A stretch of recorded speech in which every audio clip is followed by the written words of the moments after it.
Hi കൂട്ടുകാരെ, എല്ലാവർക്കും സുഖമില്ലേ? അപ്പം നമ്മളിന്ന് ഇവിടെ ഉണ്ടാക്കാൻ പോകുന്നത് കപ്പപ്പുട്ടാണ്. അതിനായിട്ട് 3 കപ്പ എടുത്തിട്ടുണ്ട്. അതൊക്കെ ഒന്ന് തൊലിയൊക്കെ കളഞ്ഞ് വൃത്തിയാക്കി എടുത്തിട്ടുണ്ട്. ഇനി ഇതിനെ ഒരു ഗ്രേറ്റർ വെച്ചിട്ട് നന്നായിട്ട് ഗ്രേറ്റ് ചെയ്തെടുക്കാം. എല്ലാം അതുപോലെ ഗ്രേറ്റ് ചെയ്തെടുത്ത ശേഷം അത് കുറച്ച് വെള്ളത്തിലേക്ക് ഇട്ട് കൊടുക്കുക. അതിൻ്റെയൊക്കെ ഒരു പശ മാറി കിട്ടാൻ വേണ്ടിയിട്ടാണ്. കുറച്ചധികം വെള്ളത്തിലേക്ക് ഇട്ട് കൊടുത്തിട്ട് നന്നായിട്ട് കഴുകി അതൊന്ന് പിഴിഞ്ഞെടുക്കാം. അപ്പോൾ കപ്പ ഇതുപോലെ കഴുകി പിഴിഞ്ഞ് മാറ്റി വെച്ചിട്ടുണ്ട്. ഇനി അതൊരു പാത്രത്തിലേക്ക് ഇട്ട് കൊടുക്കാം. അതിലേക്ക് 1 സ്പൂൺ നിറച്ചും അരിപ്പൊടി ഇട്ട് കൊടുക്കുക.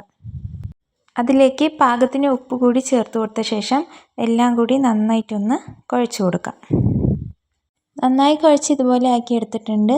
ഇനി അതൊരു ഭാഗത്ത് മാറ്റി വയ്ക്കാം. ഇതിലേക്ക് കുറച്ച് ആവശ്യത്തിന് തേങ്ങ ചിരവിയെടുക്കാം. 1 മൂടി തേങ്ങയാണ് ഞാനിവിടെ ചിരകിയിട്ടുള്ളത്.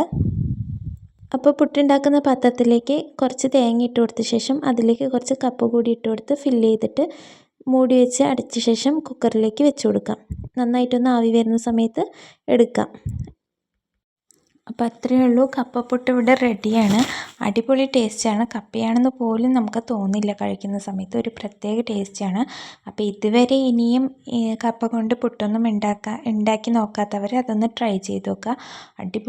അടിപൊളി ടേസ്റ്റാണ്. എല്ലാവരും ഉണ്ടാക്കി വെക്കണം. അപ്പോൾ എൻ്റെ വീഡിയോസ് ഇഷ്ടപ്പെട്ടെങ്കിൽ ലൈക്ക് ചെയ്യാനും ഷെയർ ചെയ്യാനും സബ്സ്ക്രൈബ് ചെയ്യാനും മറക്കരുതേ.